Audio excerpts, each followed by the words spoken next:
បងប្អូនអាចមើលអញ្ចឹងពេលចុះនេះសាច់ដុំលាសាច់ដុំគូនឹងលាវែងចេះហ្នឹងហើយហើយដល់ពេលឡើងមកវិញសាច់ដុំគូនឹងរួញបុកចូលចេះថ្ងៃនេះខ្ញុំមកចែកក្បាច់ហាត់គូមកទៀតដែរបាត់ model ហ្នឹងរត់ចោលគ្រូអញ្ចឹងឥឡូវមកវិញហើយបដូរកន្លែងហាត់ថ្មីនៅ Elite បឹងក្បែកតោះឥឡូវយើងនេះក្បាច់ជាមួយនឹងក្បាច់អង្គុយនេះអញ្ចឹងក្បាច់នេះយើងអាចអង្គុយ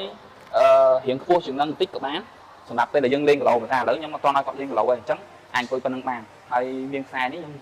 ដើម្បីឲ្យគាត់ជួយទាញហើយគាត់ទប់ឲ្យគាត់ដឹងដែរបើគាត់ឡើងទៅខ្លួនទៅទេប្រហែលគាត់អត់ដឹងថាឡើងទៅមិនទេអញ្ចឹងឥឡូវខ្ញុំឲ្យគាត់អង្គុយចឹងអញ្ចឹងជើងយើងអាចបើកប្រហែលជារៀងធំដែរយើងមិនបើករៀងទូពេកទេជើងហើយចុងជើងជង្គង់ស្របគ្នាមកហើយយើងអង្គុយលើអីបែនយើងហ្នឹងមកអញ្ចឹងចលនាហ្នឹងគឺ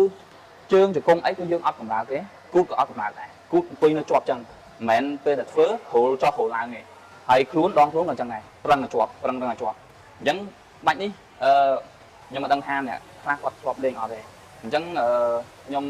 អត់តឲ្យដាក់គាត់មានគីឡូទេគាត់ឲ្យគាត់ធ្វើដំបូងហ្នឹងគាត់ដែរហាត់ដែរតោះឥឡូវយើងចូលបាច់ហាត់យកហ្មងខ្ញុំចាប់តាមហាត់យកហ្មងដើម្បីខ្ញុំនិយាយប្រើតទៀតតោះអញ្ចឹងពេលដែលយើងចុះតោះចុះមកអញ្ចឹងយើងចុះអានេះឧទាហរណ៍ដៃគាត់កាន់គីឡូខ្ញុំឲ្យគាត់ចុះខ្លួនទេតោះចុះមកអញ្ចឹងពេលដែលចុះមកបងប្អូនមើលខ្នងគឺអត់កម្រើកទេប្រយ័ត្នដល់ពេលចុះធ្វើម៉េចកុំឲ្យខ្នងយើងនេះមានលក្ខណៈថាកាច់ចុះកាច់ឡើងកន្លែងប្រយ័ត្ននឹងខ្នងនេះប្រយ័ត្នកាច់ចុះកាច់ឡើង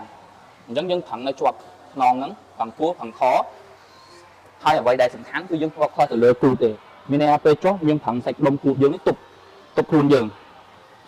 ចុះបងប្អូនអាចមើលអញ្ចឹងពេលចុះនេះសាច់ដុំគូនឹងលាវែងចេះហ្នឹងហើយហើយដល់ពេលឡើងមកវិញសាច់ដុំគូនឹងរួញបុកចូលចេះ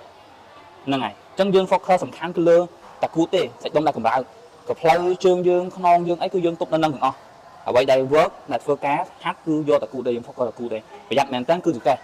អ្នកខ្លះគាត់ឡើងមកកុំឲ្យ end ពេកឡើងមកអ្នកខ្លះ end ពេក end ចង្កេះហើយតោះឡើងមកនេះប៉ុននេះបានហើយយើងមើលថាប៉ុន្មានយើងអត់ end ចង្កេះប្រយ័ត្នមែនតើនឹង end ចង្កេះខ្ញុំខ្លាចលេងក្បាច់ហ្នឹងអ្នកខ្លះគាត់ end ចង្កេះឈឺចង្កេះអញ្ចឹងព្យាយាមខ្នងប្រឹងពោះប្រឹងខជាប់អញ្ចឹងក្បាច់ហ្នឹងអាចសាកតេស្តសាកមើលហើយជើងអាចថាអ្នកខ្លះគាត់បើករៀងធំតិចក៏បានដែរអាចសាកបើករៀងប្រឡោះជើងធំណាអញ្ចឹងប្រឡោះជើងគាត់បើកប៉ុណ្នេះវារៀងធំដែរបងប្អូនអាចមើលប្រឡោះជើងគាត់បើកប៉ុណ្នេះរៀងធំដែរអញ្ចឹងអាចថាអ្នកខ្លះគាត់អាចបើកធំយ៉ាងហ្នឹងទៀតក៏បានដែរសាកមើលតែព្រោះអីរាងកាយម្នាក់គាត់ខុសគ្នាប៉ុន្តែធ្វើម៉េចជង្គង់ហើយនឹងចុងជើងយើងស្របគ្នាមកជង្គង់ហើយចុងជើងស្របគ្នាមកហើយបើកចុងជើងនេះស្មើគ្នាបើកតែប៉ុនគ្នាមកឲ្យមួយបើកទូចបើកធំហើយតោះមកយើងលើកមកអញ្ចឹងបងប្អូនរងមិនហាត់មានគីឡូទេអាចថារកខ្សែមួយមកដាក់ដូចខ្ញុំអញ្ចឹងមកពីមុខអញ្ចឹងហើយដាក់ចូលក្រោមក្លៀកគាត់អញ្ចឹងមកដើម្បីជួយទាញមានន័យថាពេលដែលគាត់ពើងមកក្រោយវាមានអាខ្សែហ្នឹងដើម្បីទាញអញ្ចឹងគាត់ដឹងថាប្រើកន្លែងណាដើម្បីទាញទម្ងន់អញ្ចឹងពេលដែលគាត់មានទម្ងន់ចុះមកក្រោមចេះអញ្ចឹងបើគាត់អត់ដឹងថាត្រូវទាញកន្លែងណាទេគាត់អាចប្រើតែចង្កេះទេពេលងើបអោនចុះអោនឡើងហ្នឹងប្រើតែចង្កេះទេអញ្ចឹងហ្នឹងប្រយ័ត្នមែនតើបាច់ហ្នឹងអញ្ចឹងបាច់ហ្នឹងខ្ញុំមានចែកប៉ុណ្ណឹងជួបគ្នាបាច់ក្រោយទៀតអរគុណ